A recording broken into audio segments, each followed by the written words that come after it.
You're listening to Cancer Convos with Brady and Stacy. So welcome to Cancer Convos with Brady and Stacy. Oh, Cancer Convos. That's so I think, a little bit. Didn't Max name it? I feel like Max named it. Your son, I feel like he named it or had a part in it. She thinks that Max named the show, Heather. You believe that? She thinks Max named the show. I think Max named our show. Or he wanted Cancer Conversations, but then He wanted Cancer Conversations. Was it McKenna maybe? It might have been one of your kids came up with it, but it was already taken, so we just shortened it up to Cancer Convos with Brady and Stacy. Well, I wouldn't give any of my kids any credit to be that intelligent, but it was probably Heather. Heather says it's probably her in the Okay, peanut we'll just gallery. If it makes her happy. Cancer Convos. So what are we going to talk about during Cancer Convos, Stacy Sturm? So we have a whole list of topics we're going to be talking about. And I like to look at this. When we first talked about this idea, it's about like our experiences with cancer, but at the same time, it also is, I think, good for anybody that's going through like a long-term illness or has had a serious illness or life-changing health issue or health problem, because I feel like we're going to encounter some of the same things. Like I'm shocked in my wig groups, the amount of people that wear wigs that don't have cancer, but they have other long-term illnesses or had like a weight loss surgery so I feel like this is something that's kind of good for, and we're going to talk about like preventative health things too. So we basically have made this podcast focusing on cancer, but kind of everybody can relate to it, I think, in some way, shape, or form, because if you haven't had cancer, you know somebody that's had cancer. Correct. And we kind of came up with the idea because we both had cancer or still have cancer, which is something that some shows may not have. Oh, let's talk about cancer. I've never had it. We've had it, and we still do. I know I have thyroid cancer. I've had it since 2014. Stacy has the, you tell them what you have. I have ovarian cancer. So I'm in remission now, but it's a thing where they basically it's not like if it's going to come back, it's like when it's going to come back, because like ovarian cancer has an 85% return rate. So like I'm cancer free now, but everybody I know that's had ovarian cancer has had it come back. And I'd like to think in the back of my mind, I'm like that 15%, like, no, I'm the 15 and knock on wood that I am the 15. But it's still something that you struggle with every day, as you know, because it's like it's constantly part of your life. Once you get that diagnosis, you're forever changed. It's forever changed. Yeah, it's kind of, like I still have thyroid cancer, but my thyroid cancer is not in my thyroid. Now it's in my lung. So it moved in the last 2 years from my thyroid down to the right side of my lung. And they radiationed that last year, in May of last year. It's smaller, but now there's another tumor on the left side of my lung. So I feel that every day, as you speak about feeling every day, is I have a constant cough now. It's either because the tumor's in there blocking some things. They can't go in and take my lungs out because that's just, they can't do it. So they're just either going to radiate it. You need those. There's ways we can do that, but we got to go in through the back. And it's like, forget it. I'm not. I mean, we'll get into those stories and those horror stories of what happens, because it's your life. Like, what are you going to do? It's kind of, you got to choose the right option. And I'll say this today, and I'll probably say this every show, as I told you yesterday, Stacey, we were talking, is that these doctors and nurses, they're practicing medicine. So it's a practice. So they don't have the be-all, end-all cure for anything. It's just a practice. So you go in thinking, okay, this is going to work, and sometimes it doesn't. And that's just the mortal, brutal truth of it. But I've always said that they're practicing medicine. All the doctors I've seen in the last 9 years now, some are great, some are just there to fill a spot. But I always, in the back of my mind, think they're practicing medicine and hope to God that it's the right prognosis or idea to get things rolling. So that's the show. Basically, it's just us talking about things. We will have guests as the show gets rolling. Guests from around the country. Yeah. We don't just want to do something where it's like it's not just going to focus on us. We're going to have like other guests, people that have struggled with other kind of cancers.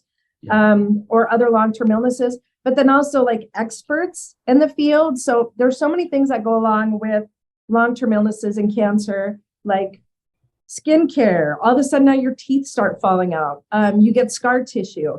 You're just tired all the time. So we hope to have on experts too that can give people tips. There's so many things that, like, as great as your doctors may be, they don't know. You know what I mean? And that's not something they specialize in. Their job is to get the cancer out of you, and then that's kind of it. So there's other people that work with cancer patients, like scar tissue after. Like, I had a huge surgery a year ago, and that they called it debulking surgery, if you've heard of it. And like you said, we'll get into a lot of that, but I have a lot of scar tissue now that is wreaking havoc on my entire body. So it's trying to invade my organs, and a lot of people just deal with it, or like I was going to just kind of deal with it by getting a stent in my kidneys in my kidney ureter every like 3 months to keep it open, because the scar tissue is trying to close it off. And then I found out from another source that you can actually get scar tissue massage. I didn't even know that was a thing. There's special massage therapists that specialize in scar tissue, like massage, to try to like work that out and get rid of it. So hopefully I won't have to have a surgery every 3 months for the rest of my life. So it's little things like that, like things that you just don't know, and resources that just aren't, nobody shares them and nobody talks about them, and nobody really tells you past your treatment is done. Here you go. Now, good luck with the rest of your life. So there are resources too that we hope to make available to people, and some preventative things, so that if you're not going through it, hopefully you don't have to, you can prevent it. So I think all that's important too. Yeah, that's a good point too, because you go through it and you're talking to your doctors and nurses at the hospital that you go to, but they don't have the resources to say, hey, you should do this, this, and this. I don't know that if that's probably because they think it's homeopathic, it's not a registered doctor or whatever it is. Right. So they don't give you that info, but we will. You can make, again, choose your path, choose your chapter, whatever it is, and go the way you want. There are a lot of things, I know Stacy will probably say this too, that I wish I knew the info. Like, I wish I had a source to go to and say, hey, what do I do when this happens? They give you a couple sheets and say, hey, here's some underlying concerns, and here's your prognosis. Bye-bye, have a good time. Okay. Right. Good luck. We'll see you for your checkup. Yeah, see you in 6 months. And the big elephant in the room is the costs of everything. It's expensive. Yeah. Hopefully you have good health care. Hopefully your health care supports it and helps you out. Mine didn't. I had 2 surgeries within a 6-month period, and they it was like $50,000. And they called and they said, hey, we need to collect this. I'm like, I don't have that money. Can I get on a payment plan? No. Okay. And at that point, you're like, well, what am I going to do? Like, do I pay $50,000 to the hospital, or do I just live my life and just let it go to collection or whatever and see what happens? So, which sucks, because then it ruins your credit. Like, it messes up if I try to get a loan, there's no way I'm going to get a loan, even though I'm an amazing, productive person that pays my bills, most of them. I'm not going to be able to get another small business loan. I probably won't be able to get a car loan, because I have this medical debt now that I didn't ask for. And I have good insurance, but when you're having a surgery like every 3 months, it adds up. $1,500, $2,000. So every 3 months I have a surgery, and it's like $2,000, cha-ching, here you go, here's your bill. So over the course of 4 surgeries, automatically that's $8,000 in surgeries. That's just in surgeries. That doesn't cover anything else. CT scans and PT scans and contrast scans and blood work and everything. It's when they say cancer sucks, it does, because there's just so much you go through. Not only the emotional part of it, but the mental part of it, and the physical part of it, and the financial part of it. I mean, there's a lot that you have to stress about.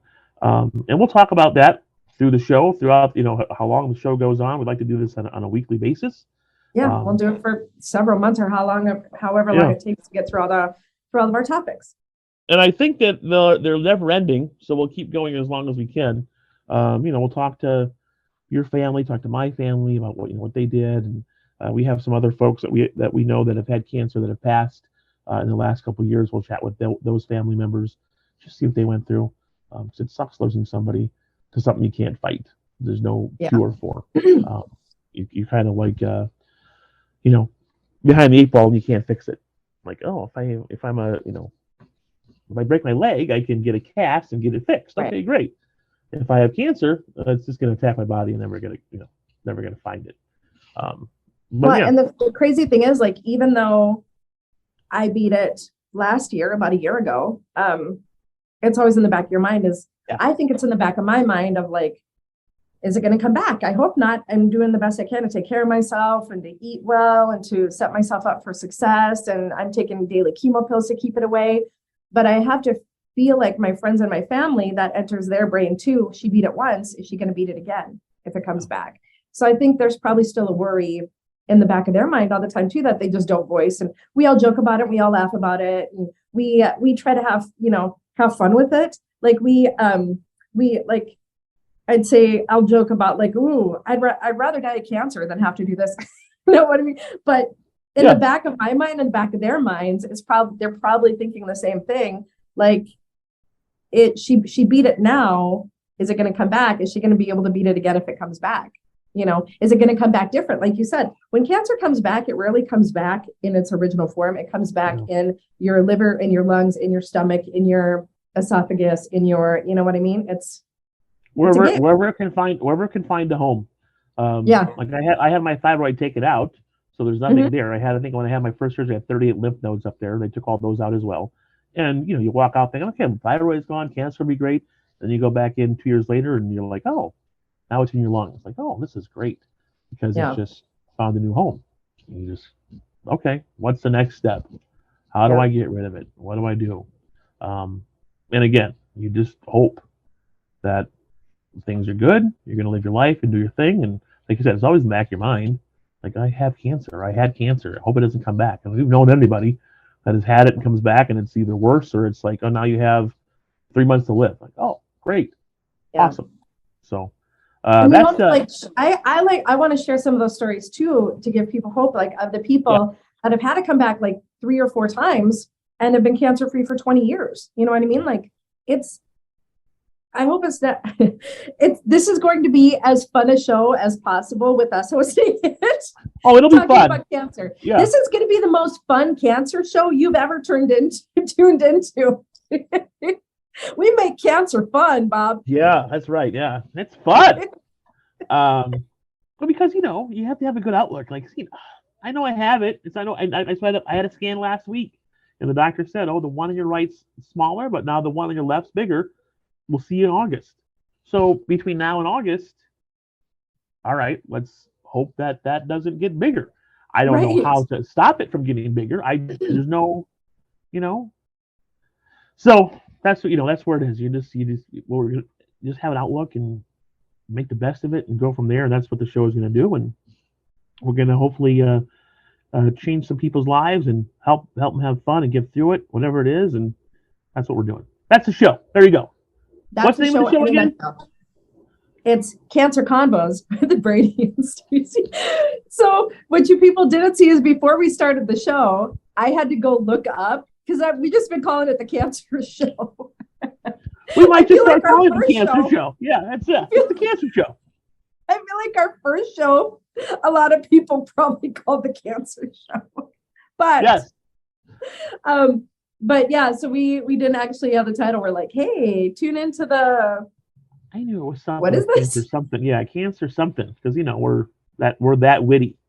But yeah. You can talk about our old show when we were on the radio in Bismarck and Mandan. Yeah, it was always a cancer show. We don't know what the hell was going to happen. We don't know who was going to attack. Oh yeah, it was a mess. So let's talk about tumor after tumor. So and we're kind of using this show too as if you want to sponsor the show, if what your business does kind of ties in with what we do, we definitely will take your money. And we might even have you on as a guest. Or this is kind of like we're using the money from the show to like pay off our medical bills. So this is kind of like the world's weirdest GoFundMe. Yeah.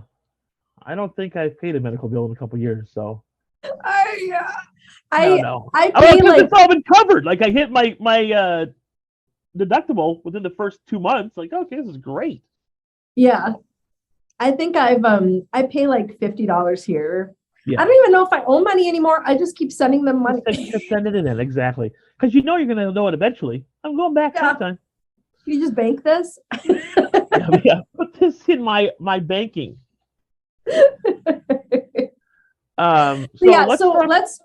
So this shows like that's kind of an introductory. So why don't you tell people your story? You can start with your story first. I was going to start with your story. I was going to go with you first because yours is, yeah. All right. Go. All right. So my story starts like, should I just start with my diagnosis or do you want me to start when I was 5? Well, you just go like, I was born, whatever, once upon a time. So no, this would have been like, and for people who I guess I can't assume because we're so used to doing radio for Bismarck and Mandan that we don't understand. There's going to be people watch the show in like California. So a little backstory on us is we were a morning show in 98 to like 2005, something like that. 2005, and then they got rid of you because you were not good. And then I was terrible. And, and they finally realized it 7 years later. But they're like, and I was by myself for a year. They wanted to cut my salary in half, and I said, I'm out of here. I was playing Michael Bublé. You weren't there. It was just the most worst time of my life. I may have, like, when we went through a bot out, I may have ruffled some feathers. And 6 years earlier, I'm playing Fat Joe and Chingy, and then 6 years later, I'm playing Michael Bublé and Celine Dion. Yeah, I didn't like the direction we were going. So we parted ways rather quickly, but so we were a pretty popular morning show. In fact, at one point in time, the radio group that owned us had looked at possibly like syndicating us. Like we went through that whole conversation, and we were pretty much the most listened to radio show in like North Dakota for a couple books. And I don't put a lot of credit in books, but I do it for winning. So I did put a lot of credit in books then. In the ratings book, and corporate was looking at possibly moving us to bigger like syndication possibly, or having us team up with another market of some kind. I don't know. We went through a lot of different talks, but moral of the story is at one point in time, we were somebody, and we called ourselves the king and queen of Bismarck, which now that I look back on that was not such an honor, but yeah. Hello? Hang on. Hold on. We had an internet issue. Okay, there we go. When you live in a big city, there's a lot of internet people around here. They just suck all the Wi-Fi out. So you can just start from, we could edit this, I think. I don't know. You edit it? I don't know. Okay. So, so we were a morning show team, and we worked together for several years. And then we've since gone on, and then I started at my radio station, and you've gone on, you moved and have done some things too. But the crazy thing is, out of our original radio station of like you, me, Todd, and Dolly, 3 out of the 4 of us have had cancer. Yeah. Which is crazy. 75% of our staff at the time has now had cancer. I never thought of it that way. Yeah. 3 out of the 4 of us. So it was you and I in the mornings, and then I did middays, Todd did afternoons, and then Dolly did nights and did production. And 3 out of the 4 of us have had cancer. So 75% of our radio staff had cancer. So we, and you and I have kept in touch over the years. And so we just decided that this is something that has really affected 3/4 of our staff at the time. So it's, I feel like it's actually affected a lot of people. So maybe this is a good time to get together and do a show together. Can you believe that it's been 18 years since we did a true radio show? Like we did the URL stuff for a little bit, but that wasn't as polished as the old show. I was on the phone. It wasn't that great. But 18 years and, we're still chatting with each other. Like, I don't even know if you like me, but 18 years later, here we are. I still just keep calling you every now and then. Please come back. So this is the idea, this is a little background on us. We've been together since, like you said, 1998. we came together as a, I found her and said, hey, you need to come work with me here at the radio station. She was fledgling at another station across town. Yeah. And she called in one day when Sly Fox, Let's Go All the Way was playing. I don't know why she's working on the radio station, calling another radio station to win a contest. I have no idea, but she did. Okay. In my defense, I was just off of I was literally doing mornings too on the other radio station. Yes. But I was driving. I was done with my part on that morning show. And so I was driving back to Bismarck to go to my other job. And I just happened to have the radio station on in the car. And it was so fucking painful. How did you not have anybody know that song? You struggled for like half an hour and you were not going to give up on that contest. And I admired your stick-to-itiveness. And then finally I'm like, dude, I have to help this dude out. I know this song. And so I called in and tried to like disguise my voice. Yeah. And I tried not to talk a lot. I just literally wanted you to end this contest with the winner. I didn't even want the prize. I think I told you just give away the prize to somebody else, but I was not going to let you keep struggling to find a winner. So you were trying to have fun with me too. You were like, hey, what you doing today? And I'm like, nothing. Yeah. I just got done the morning show across town. Ha ha ha ha. I'm like, I'm not doing anything. So then we came together. I figured, if she's calling the show, she must be listening. Let's have her. I was partnerless at that time too. You were, yeah. Brought you in. I think we filled it with Red Lobster, bunch of biscuits. We did. We went to Red Lobster, sealed the deal. Like, that's a baller move, Todd. Yeah. That was a Todd thing, yeah. I told you I'd get you guys together. And then, so we say so that's where it comes from. That's the foundation of Brady and Stacy. And now let's get back to your story. Okay, so my story. So getting back to my story is about 2 years ago. This would have been like 2020. I was feeling really since 2019, I wasn't feeling good, but 2020, I was feeling really miserable. And I thought a lot of it was COVID. A lot of it was COVID and just like a lot of mental exhaustion along with physical exhaustion and owning 2 businesses during COVID, like trying to keep the radio station running and trying to keep our restaurant running and making sure they didn't go out of business. That was a lot of stress. So I just kind of blew it off as like, I'm just really run down. Well, then it was 2021. It was spring of 2021. I was miserable. Like when I joke that I felt like death, I literally felt like death. And I was like, I can't do this anymore. I have to break down and I have to go to the doctor. The part of the reason why I didn't go to the doctor is I didn't want the medical bills. I didn't want to have to pay the medical debt. The fact that people would rather die in this country than take on medical debt is a whole topic for another day. But I literally thought I would rather die than be strapped with crazy medical bills if something is terrible. And I almost did. So by the time I finally broke down, it would have been the summer of 2021. And I was like, something is seriously wrong. I was like, super skinny. My color was bad. I was losing weight, but I was like still really big. Like I was still really big around my stomach, even though I wasn't eating anything. It was just, I knew at that point in time, something was very serious.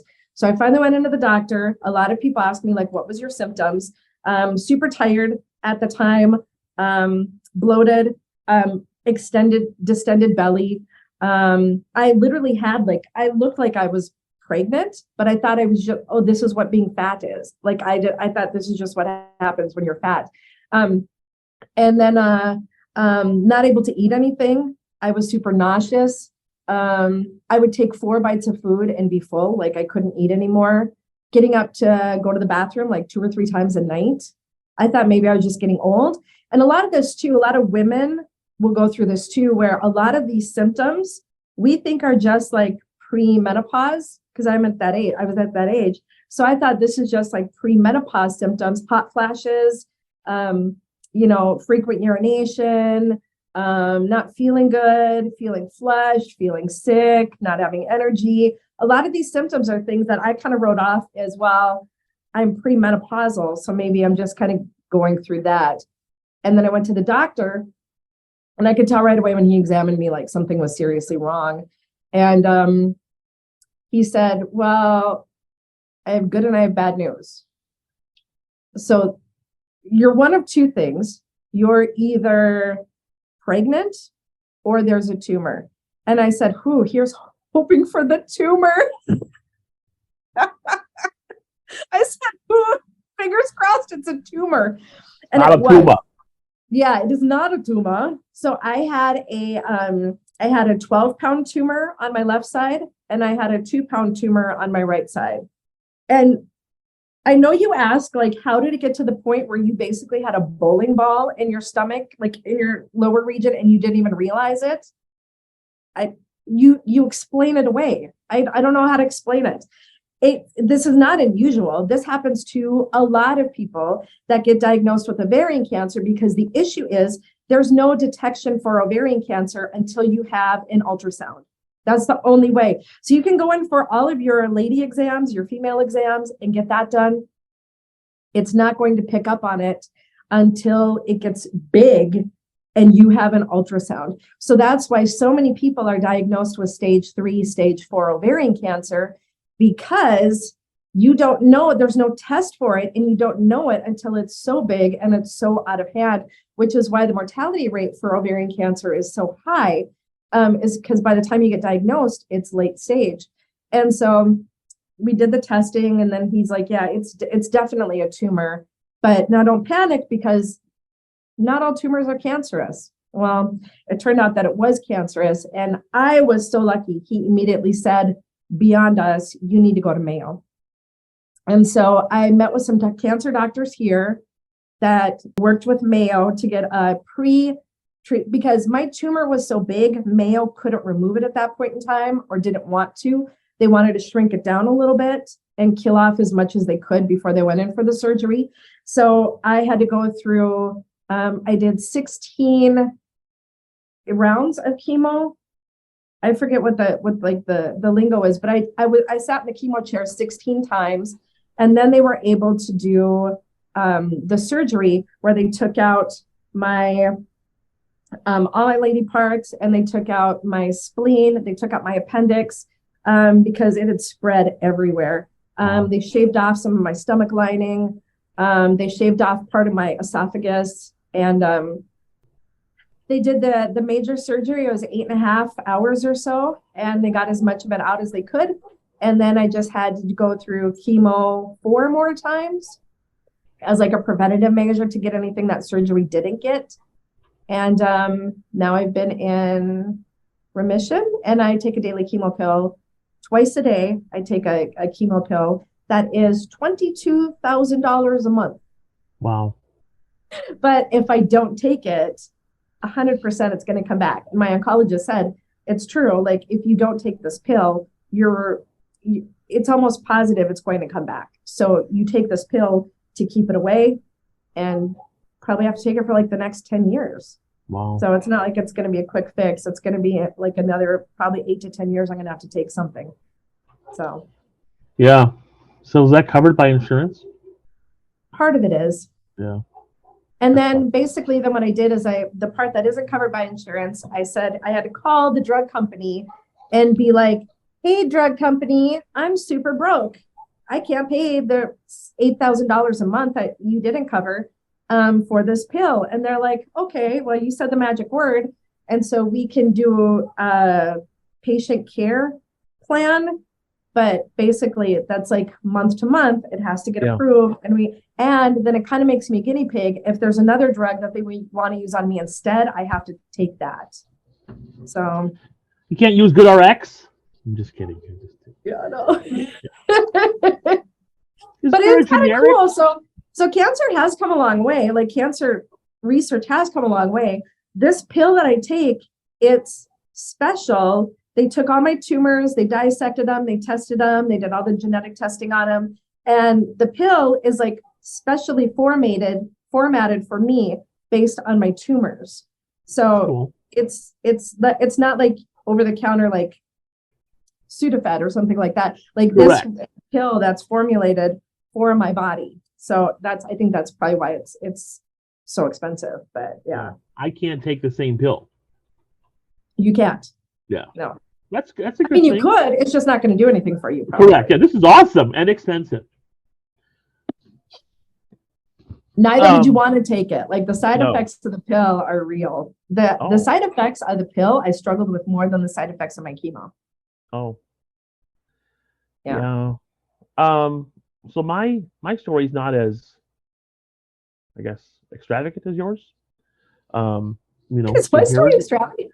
Well, it's just, I mean, it's just amazing. Like, it's just, like, I don't, like, you went through more than I did. And you've just been strong about it, and it's awesome. I went in for a regular checkup with my doctor back in 2014. And I had like a growth on the left side of my neck forever. Like, it just sat there. I didn't know what it was. I thought it was a goiter because I'm, overweight. And she says, that's moving.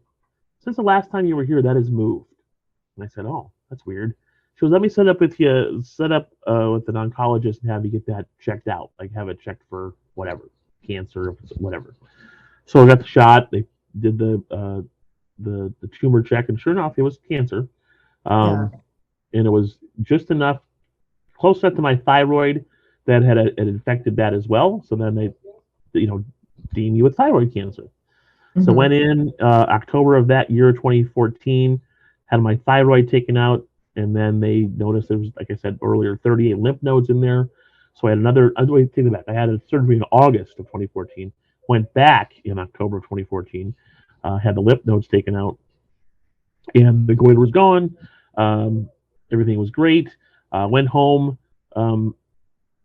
after the first surgery and took a radioactive iodine pill.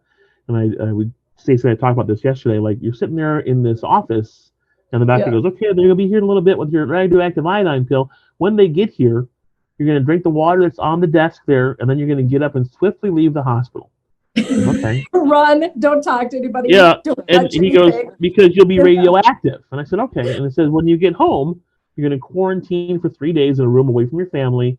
Do all this other stuff. So this guy walks in a hazmat suit, like all filled up, like it's in some sort of outbreak movie, like Dustin Hoffman's there, with this big old urn, and he puts the urn down on the table, and you hear it go kaboom, like it's it's whatever, it's titanium or whatever it is, I don't know, iron of some sort. Twists it off, says there's tongs there, use the tongs, take the pill, drink the water, and leave. And he left. And the guy walked out. Like, what is going on? So that's scaring the hell out of me there with this pill that I know was going to happen. So take the pill, swiftly leave, get home. Heather, my wife, has everything set up upstairs for the 3-day quarantine, and then after that, it pretty much tests and scans and blood work, and I take a daily Synthroid pill. They call it levothyroxine over the counter. So Synthroid just basically works as your thyroid to help with metabolism. Mm-hmm. With your thyroid gone, you have the chance to gain more weight because your metabolism is working as it should be. So the pill can either be adjusted to make it work better, so you're not gaining so much weight, kind of leveling off. I've gained some weight since 2014, and they've adjusted it a few times. I think I started out at 125, now I'm up to 200, 8 times a week to take a pill. And I have to take the pill in the morning, wait a half hour before I eat, and then go through the day. As I said earlier, it was apparently left after the thyroid went left, but then I had a scan a year and a half ago, and they noticed it was in my chest. So now it was in my chest. It was a big, I want to say 4-centimeter tumor there. So they radiationed it in the spring of last year of 2022, and it's smaller, but now there's another one on the left side. So just live with it and do my thing, and move with it. Thyroid cancer has, I want to say, a 98% survival rate if they catch it soon enough.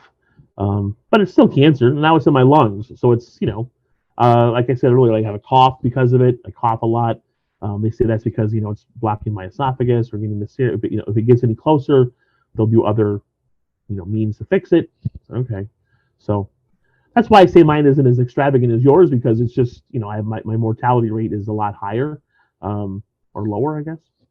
And it's just, I don't feel like it's going to be anything bad, because I just have that outlook.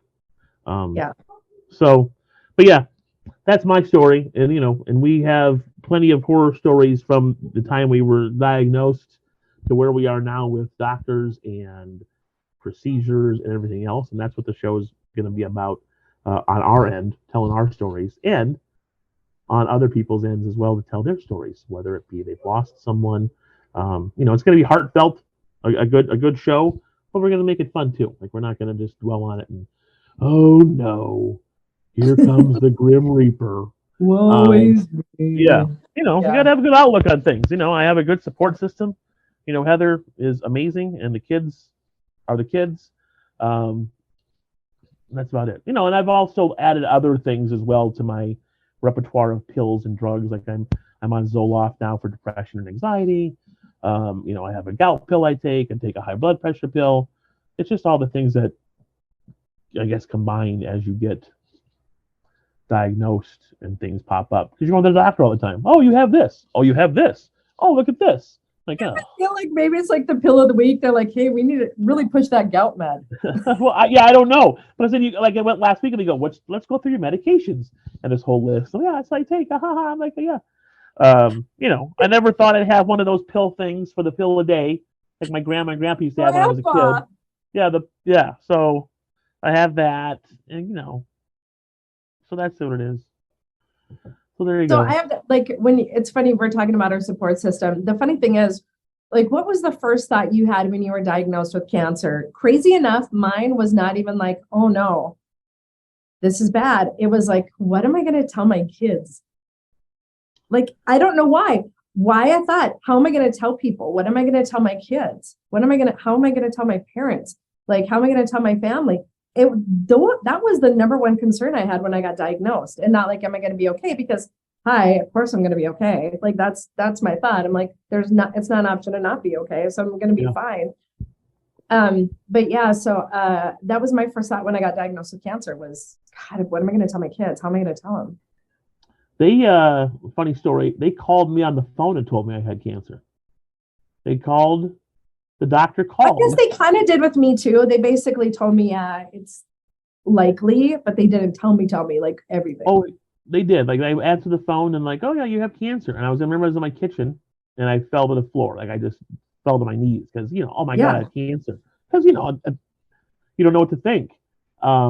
This is, I took the day off from work because I was working at the casino at the time in 2014, and they wanted to dock me for taking that day off because it wasn't approved or whatever. I remember that too. Like, the whole rigmarole of it wasn't approved and it was a no call, no show. I'm like, are you kidding me? I found out I had cancer that day. Like, give me a break. Oh my God. Yeah. Can I not get a personal day? Nope. So that was like the beginning and the end of that job. Like, okay, this is not cool. So yeah. So that's I found it funny they told me on the phone rather than me coming in and having some sort of a doctor there to say, hey, things will be fine, or here's some pamphlets, whatever it is. It was just weird. But now 9 years later, yeah, here we are. Yeah.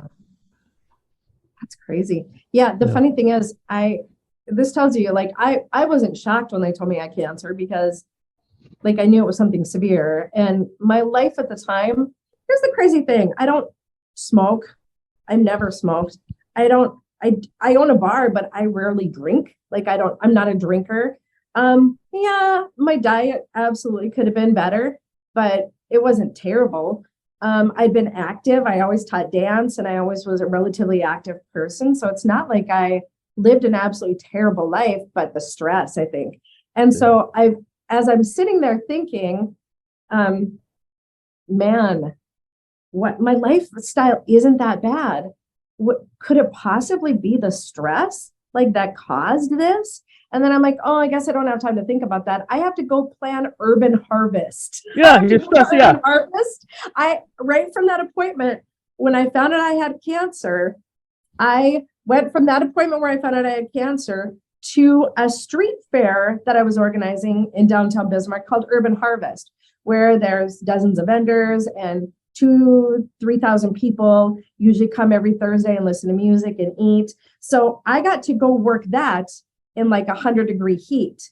So I found out I had cancer. I basically came back here to where Mike was waiting at the station for me. And I told him, I'm like, yeah, it's cancer.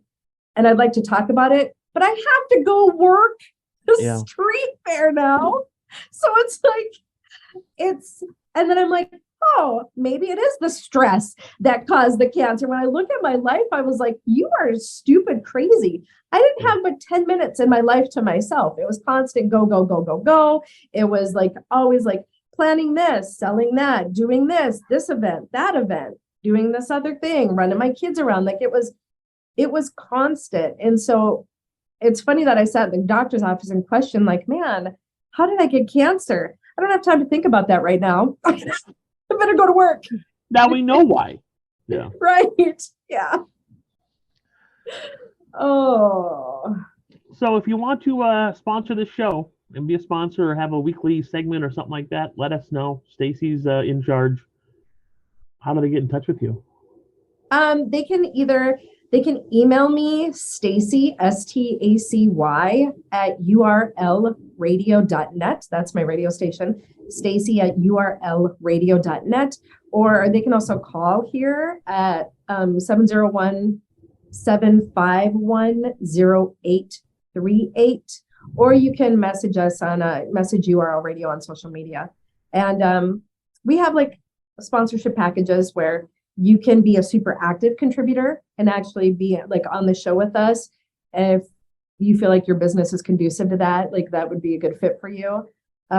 Or just like we'll mention you at the beginning, at the end of the show, and periodically throughout the show. So there's small little packages all the way to like big bad daddy packages. So big bad daddy, big Mac daddy, the Mac daddy. All right. This is a good show. Yeah. I love this. This is good stuff. Yeah. So this is a nice little tease. Yeah. I think we did okay. All right. Have a good week. Not bad. Thanks for listening to Cancer Convos with Brady and Stacy, sponsored by... Oh, we don't have any. If you're interested in sponsoring our podcast, you can email Stacy at urlradio.net. That's STACY at urlradio.net. This podcast is available on all major streaming platforms, including Spotify and iTunes, and also the free URL Radio app. Remember, cancer is a word, not a sentence.